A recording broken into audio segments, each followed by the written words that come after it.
Մեր Տերը աշխարհ եկավ եւ մկրտությունը հաստատեց որպես անհրաժեշտություն, այլևս նոր մարդ ես, ինչպես որ ծնված երեխային անուն ենք տալիս, մարդը առանց անունի չի լինում, այդպես է մկրտյալին ենք անուն տալիս, գալիս ես մկրտության չհավատալով, ուրեմն այդ ամենը ծաղրվում է։ Մեր եկեղեցիներում մենք ունենք երիտասարդաց միություն, մեր եկեղեցիներում մենք ունենք կիրակնորյա դպրոցներ, ինչու համար, որ մարդիկ գան պատրաստվեն թե մկրտությանը, թե մյուսին, թե այն մյուսին։ Մարդը պիտի մկրտվի Աստծուն փնտրելու համար։ Ինչու ենք կատարում դրոշմը եւ ինչու է դրոշմը մեզ համար խորհուրդ։ Իսկ Մաշտոցի մեջ, մեր ծիսարանի մեջ մենք ունենք հատուկ կարգ, որը վերաբերվում է հղի կնոջը։ Բարև ձեզ։ Նոր հայացք հաղորդաշարի ընթացքում այսօր խոսելու ենք հայ եկեղեցու 7 խորհուրդներից մկրտության մասին։ Մեր տաղավարում Տեր Հուսիկ Քահանա Դոխոլյանն է։ Տեր հայր, շատ ուրախ ենք ձեզ այսօր այստեղ տեսնել ու ուրախ ենք, որ խոսելու ենք շատ կարևոր թեմայի մասին, հոգևոր կյանքի սկզբի մասին։ Շնորհակալ եմ հյուրընկալության համար։ Տեր հայր, մարդը, որը մկրտված չէ, փրկության հույս պետք է ունենա։ Եթե մենք խոսենք չմկրտված լինելու մասին, եթե մկրտված չլինելը այնուամենայնիվ փրկության հույս տար, կնշանակեր, որ մեր Տերը Հիսուս Քրիստոս իզուր եկավ աշխարհ։ Կնշանակեր, որ Աստծո փրկagorցությունը եւ նախախնամությունը մարդուն իզուր է։ Սակայն մեր Տերը աշխարհ եկավ եւ մկրտությունը հաստատեց որպես անհրաժեշտություն։ Ուստի միանշանակ պիտի ասենք, որ չմկրտված լինելը մարդու համար փրկություն չէ, չմկրտված վիճակը, բայց սա չի բացառում, որ կլինեն անհատներ, ովքեր որ մկրտված չեն, շատ փոքր հավանականությամբ եւ շատ փոքր թվով կարծում եմ, որոնք որ անհատական հողի վրա որևէ փրկության կարժանանան, որովհետև Աստված մարդասեր է եւ չի ցանկանում մարդու կորուստը, այլ դարձի եւ փրկությունը։ Ուրեմն մկրտյալը եւ ոչ մկրտյալը կարող ենք մենք նմանացնել երկու մարդու, մեկը քայլում է Աստծո լույսի մեջ եւ տեսնում է իր ճանապարհը, ընտրում է թե չէ, սա արդեն հարցի երկրորդ մասն է, իսկ մյուսը խարխափում է խավարի մեջ, ի սկզբանե հակված լինելով այդ խավարը սիրելու եւ դեպի խավարը գնալու։ Ուրեմն եթե փորձենք համառատագրել, չմկրտված լինելը, հավատ չունենալը, քրիստոնյա չլինելը փրկության ճանապարհ չէ, միակ ճանապարհը մեր Տերն է Հիսուս Քրիստոս եւ միակ փրկությունը քրիստոնեությունն է եկեղեցիով։ Բայց անհատական պարագայում չեն բացառվում փրկությունը։ Փրկությունը չի բացառվում։ Տեր հայր, նշվում է, որ մկրտությունը հոգևոր ծնունդ է։ Ինչ է սա նշանակում քրիստոնյայի համար։ Ինչ խորհուրդ ունի առհասարակ մկրտությունը մեզ համար։ Ինչպես առաքյալը ասում է նոր մարդ, նոր կյանք։ Մենք ասում ենք հոգևոր ծնունդ, որովհետև հին մարդը ստրուկը մեղքի ծառայության մեջ եղող ծառան մահանալով այդ մեղքի համար ծնվում է այլևս հավիտենական կյանքի համար։ Մեր Տերն ասում է, եթե չծնվեք ջրից եւ հոգուց, երկնքի արքայություն չեք կարող մտնել։ Ուրեմն սրա համար է, որ ասում ենք ծնունդ, որովհետև մարդը ծնվում է եւ ծնվում է նորովի, ծնվում է ազատագրված մեղքից։ Օրինակի համար, այսպիսի մի օրինակ կարող ենք մենք մեր կյանքից նայել, երբ որ ասենք ժամանակին աշխարհում եղել են սևամորտների հանդեպ ստրկություն որպես պարտադիր պայման, որպես օրենք եւ այլն եւ այլն։ Եվ եղել են նահատակներ կամ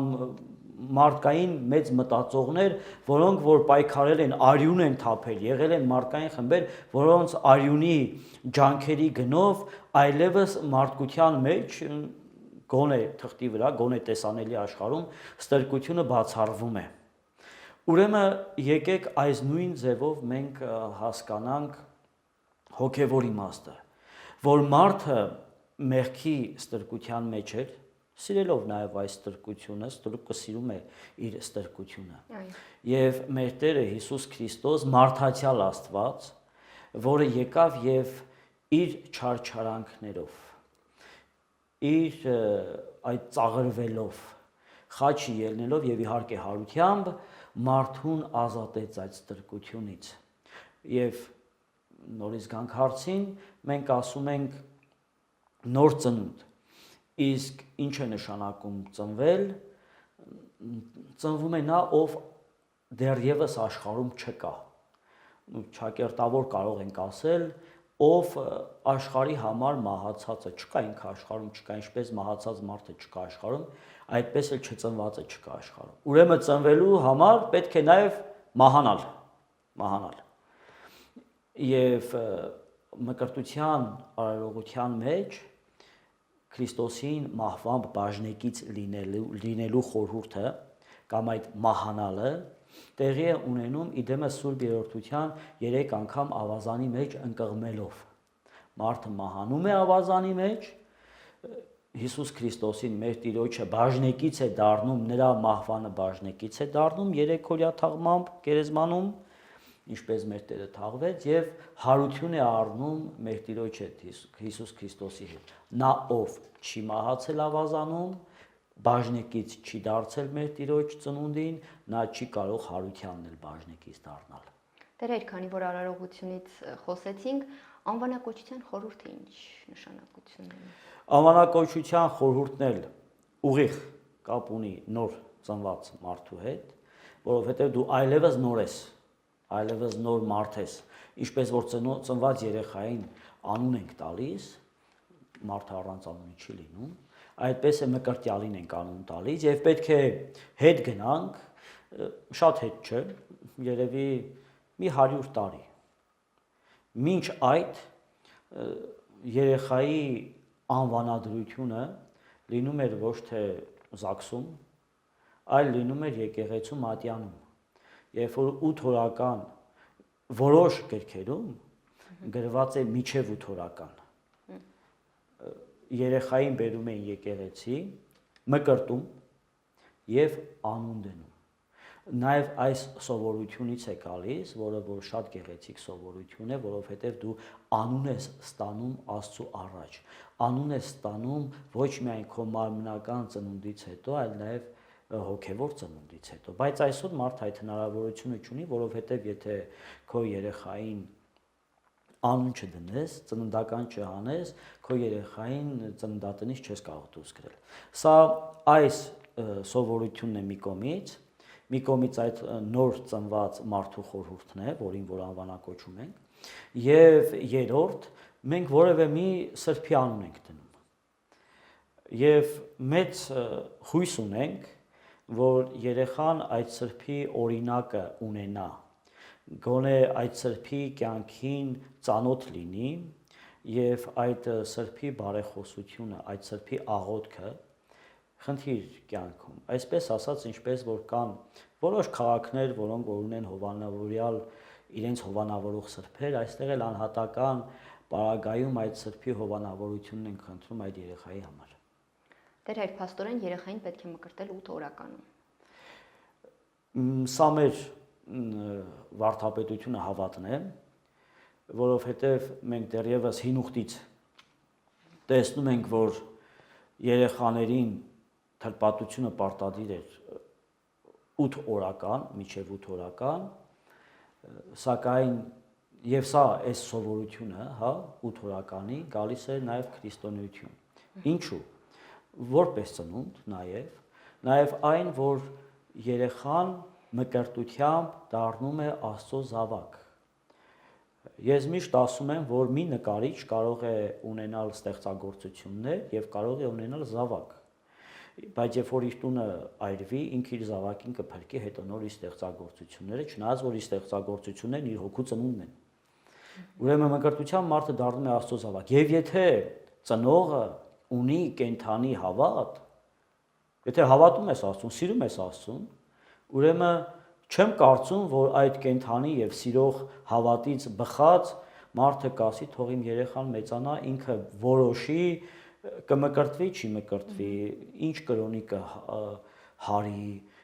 չէ որ մենք որպես ծնողներ մեր երեխաների համար ցանկանում ենք ամենալավը։ Այո։ Աստծո զավակ լինելուց լավ բան ես դեռևս չեմ տեսել։ Դեր հայր միշտ երբ մարդիկ ասում են թող մեծանա նոր որոշի, ես մտածում եմ, որ նույնպես կարող ենք ասել թող մեծանա նոր որոշի դպրոց գնալ, գնա թե չգնա, թող մեծանա։ Դեր հայր իսկ չափահաս տարիքում մկրտվելու դեպքում պետք է հոգևոր լուրջ պատրաստվածություն անցնել։ Պողոս Առաքյալը ասում է, քանի որ մենք այդպես մատների արանքով ենք վերաբերվում խորհուրդներին, սրա համար է, որ մեր մեջ կա ցավեր, մեր մեջ կա վեճեր, ընդդիմություններ եւ ամեն մի չարիք, որովհետեւ մենք խորհուրդներին վերաբերվում ենք այդպես թերի։ Բնականաբար, եթե մարդը գալիս է մկրտության, ինչպես որ Սուրբ Եղիշեն է ասում, պետք է որ ունենա այդ գիտակցությունը։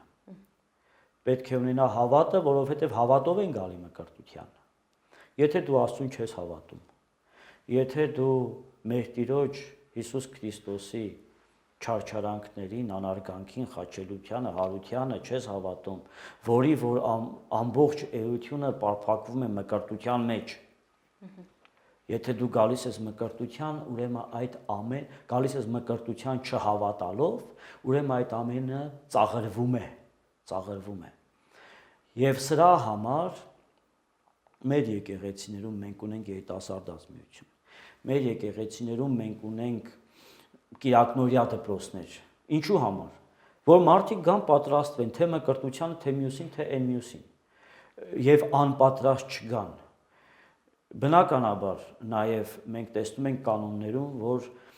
քահանային հորդորվում է չմկրտել անհավատ մեկին, որը որ այդպես անպատրաստ է։ Սակայն այս պարագայում, քանի որ քահանան չի կարող այդքան մարդկանց ճանաչել, եւ մարդիկ էլ գալիս կգան եւ կասեն, հա մենք հավատում ենք, հիմա ճանապարհով քայլես, յուրաքանչյուր, ասենք, մեկին մկրտված մեկի կանոնացնես, ինքը կասի ես քրիստոնյա եմ, ես հավատում եմ, բայց վստահաբար ամեն մի մկրտված չէ, որ ճանապարհին քահանա տեսնելով կբարևի իր քահանային։ Ուրեմն ամեն մեկը կգա եւ կասի, որ հա ես հավատում եմ, ուզում եմ մկրտվել։ Սրա համար մենք ունենք կնքահոր ինստիտուտը, հա, այսպես ասենք, որը որ եթե հետ գնանք առաքելական շրջան, ով է կնքահայրը։ Կնքահայրը մեկն է, որը որ ճանաչում է այս մարդուն, որը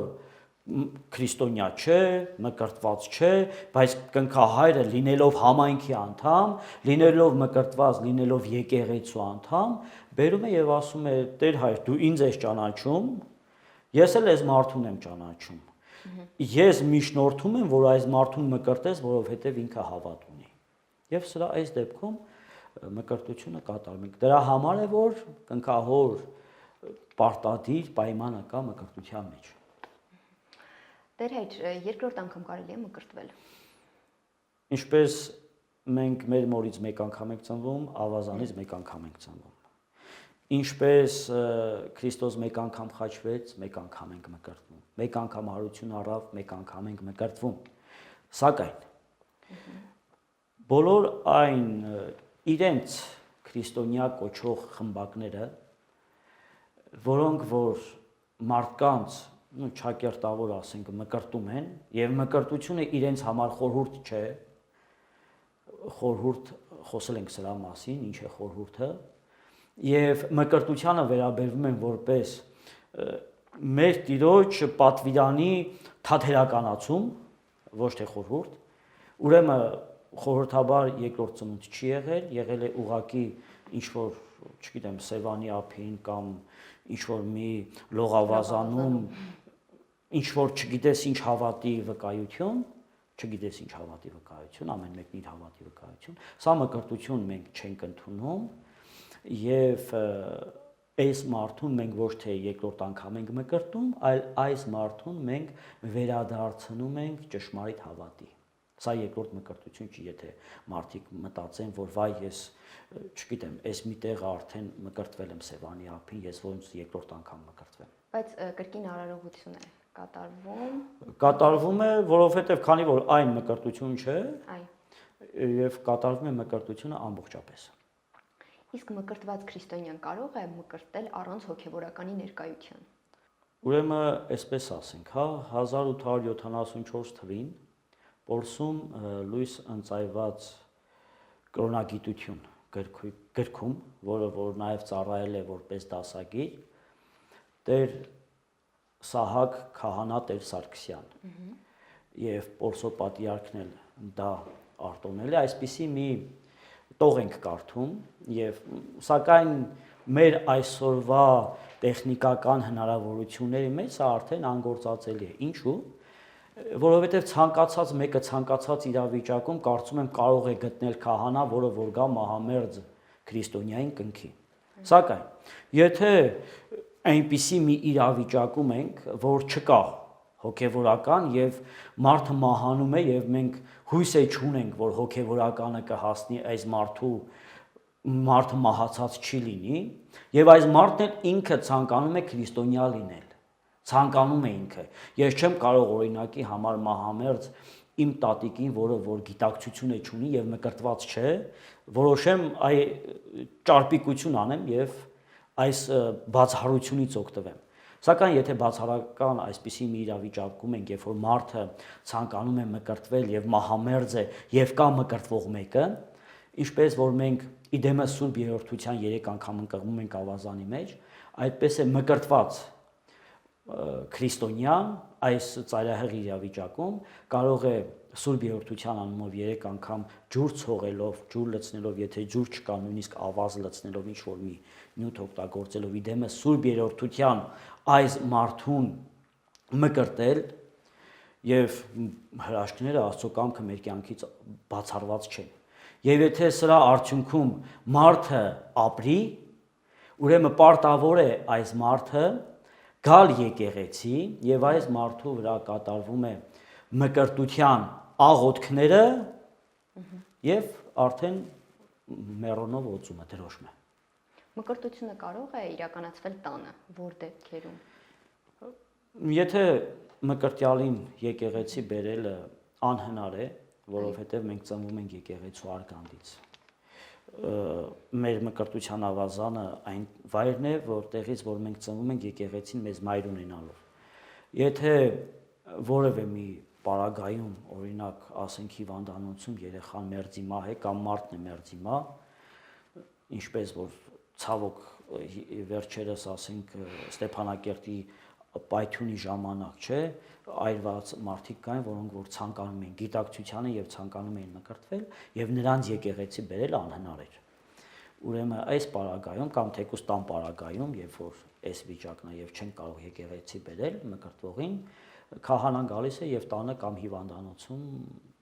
մկրտությունը կատարում է։ Տերեր, քանի որ քիչ առաջ խոսում էինք, որ որոշ մարդիկ մատերի արանքով են այս արարողության նայում, ես ուզում էի ընդգծենք, որ մկրտվում են մարդիկ ոչ թե դժվարություններից, հիվանդություններից խուսափելու համար, այլ փրկության ուղին գտնելու համար։ Ավելին ասեմ, մարդը պիտի մկրտվի Աստծուն փնտրելու համար։ Ինչպես Հովհաննես Ոսկեբերանն է ասում է ես ոչ թե դրախտն եմ փնտրում, այլ Աստծուն։ Ոչ թե փափուկ կյանք փնտրելու համար, այլ Աստծուն եւ այս Աստծո քաղցն ու ծարավը ունենալն է, որ կոչվում է քրիստոնեություն։ Մկրտության անբաժան մասն է դրոշմի խորհուրդը, խոսենք այդ մասին, ինչ նշանակություն ունի այն մեր կյանքում։ Ուրեմն, գիտեք, դրոշմի խորհուրդը ինքը այնքան գեղեցիկ մի իրողություն է, նախ եկեք անդրադառնանք Մեռոնին, Սուրբ Մեռոնին, չէ՞։ Սուրբ Մեռոնը առաքյալների կողմից Հայաստան բերվեց եւ այն յուղի մի մասն էր, որով որ օծվեց մեր Տիրոջ մարմինը գերեզման դնելով դրվող։ Այսինքն այս յուղի մի մասն է։ Սուրբ Մեռոնը ուրեմն որպես մերան, հա, առաքյալնական ժամանակաշրջանից մինչև այսօր խառնվելով նոր եփվող Մեռոնին, մենք անընդհատ ունենում ենք այդ յուղը, որով որ մեր Տերը օծվեց, որը որ թագավոր էր եւ քահանա եւ Աստված։ Ուրեմն Սուրբ Մեռոնը մենք օրհնում ենք Սուրբ Գեղարդով, մեր հավատի լուսավորիչներից Գրիգոր Լուսավորիչի, չէ՞, մեր հավատի լուսավորիչ Գրիգոր Լուսավորիչի Սուրբ Աչով, այսինքն երբ որ մենք դրոշմի ժամանակ օծում ենք նոր մկրտյալին, մեղքերից լվացվածին օծում ենք, այս 3 պարագաների օրհնությունը եւ այս 3 պարագաների ձեռնադրությունը ստանում է մկրտվողը։ Ինչու ենք կատարում դրոշմը եւ ինչու է դրոշմը մեզ համար խորհուրդ։ Այս օրհնության բաժինը խոսացինք, թե ինչ օրհնություն ենք ստանում, երբ որ եթե մեկն ուզում է իրեն հերո պահի այս օրհնությունից, սա արդեն իր գործն է, հավատի հարց է։ Մեր Տերն ասեց, եթե չծնվեք ջրից եւ հոգուց, ինչպես որ Հիսուս Քրիստոս մկրտության եկավ, մկրտվելու կարիք չունենալով, եւ Սուրբ Հոգին աղավնակերպ իջավ նրա վրա, եւ ուրեմն մկրտություն եւ դրոշմ լինելով երկու առանձին խորհուրդներ, բայց միաժամանակ են կատարվում այս օրինակը ունենալով։ Ոչ միայն այս օրինակը ունենալով, նաեւ մեր Տիրոջ խոսքը ունենալով, եթե չծնվեք ջրից եւ հոգուց։ Այսինքն մկրտության ժամանակ բառը նշանակում է մաքրվել, մենք մաքրվում, մահանում, մաքրվում, ծնվում, մեր մեղքերից մաքրված արդեն ծնվել ենք որպես նոր մարդ, ծնվել ենք ջրից, բա հիմա պիտի ծնվենք Սուրբ Հոգուց։ Ո՞նց ծնվենք։ Եվ Մեռոնի օծությամբ Սուրբ Հոգու էջքն է մարդու վրա, գալն է մարդու վրա։ Սուրբ Հոգու գալն է մարդու վրա եւ ուրեմն Սուրբ Հոգուց ծնունդն է։ Մենք շատ ենք լսում այսպեսի արտահայտություններ որոշ իրենց քրիստոնյա կոչող մարդկանցից, բա դու Սուրբ Հոգուց ծնված ես, բա դու Սուրբ Հոգին ստացել ես։ Սա խեղաթյուրված այն իրականությունն է, որը որ կատարվում է դրոշմի ժամանակ։ Դրոշմի ամեն մի մկրտյալ, որը որ դրոշմված է, ինքը Սուրբ Հոգու բնակարան է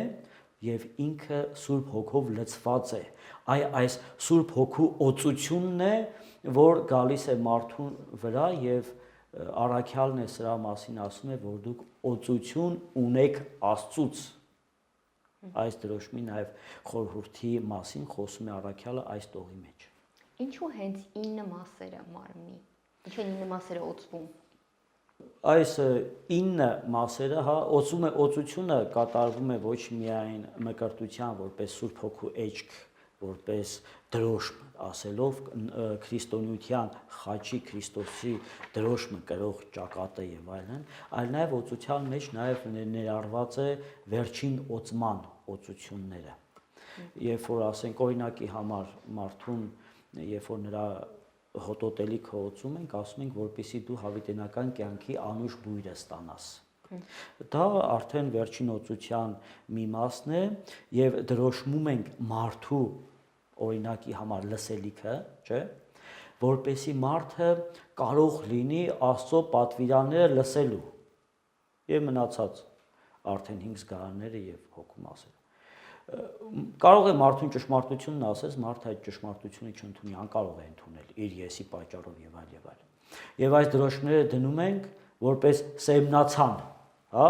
մարդու հոգու մեջ ցանում ենք սերմերը, նրա բացում ենք նրա լսելիքները, նրա տեսողությունները, նրա ձեռքերը, որպեսզի բարիք գործի, նրան պաշտպանություն ենք տալի թիկունքը օծելով չարից, թշնամուց, որը նենգաբարմիչ թիկունքից է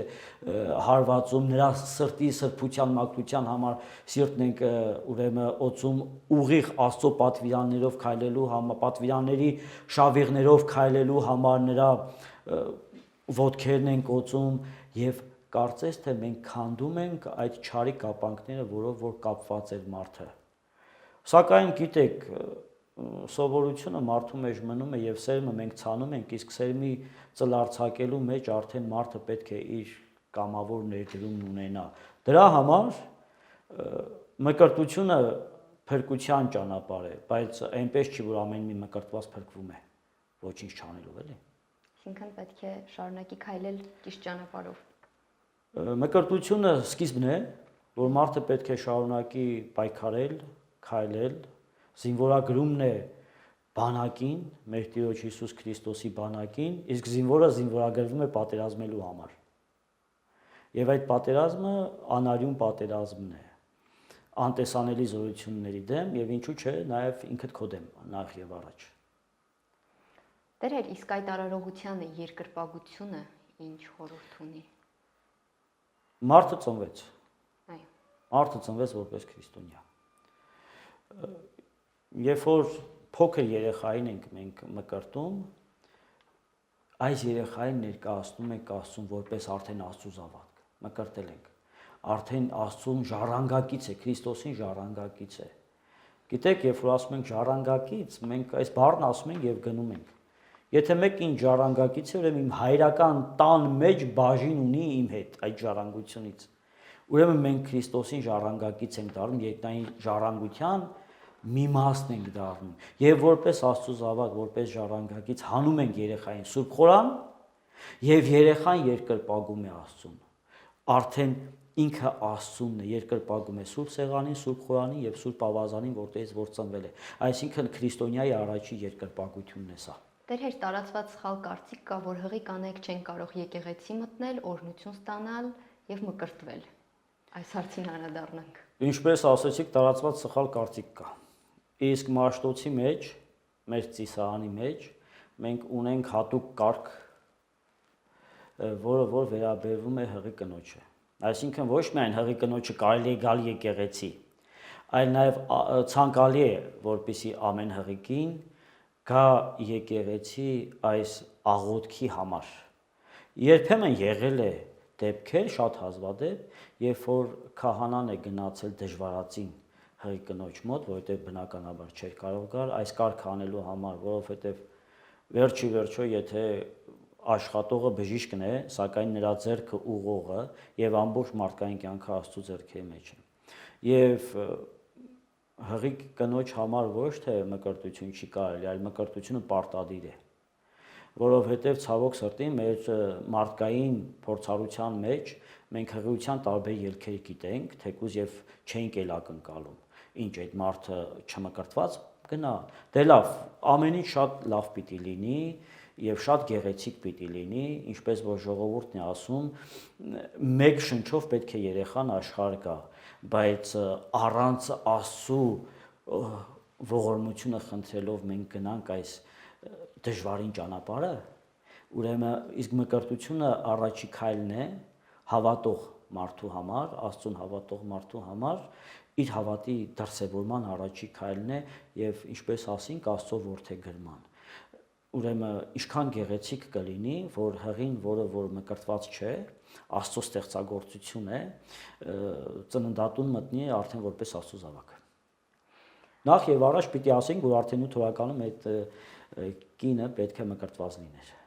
Հղիների մկրտության դեպքում այն պտղին չի վերաբերվում։ Բնականաբար պտղին չի վերաբերվում, որովհետև իր հավատի հիման վրա ենք մենք մկրտությունը կատարում եւ պտուղը դեռևս ծնված չէ։ Շնորհակալություն հետաքրքիր զրույցի համար։ Աստված օր։ Ես հիշեցնեմ, որ Տեր Հուսիկ Քահանա Դոխոլյանի հետ զրուցում էինք մկրտության մասին։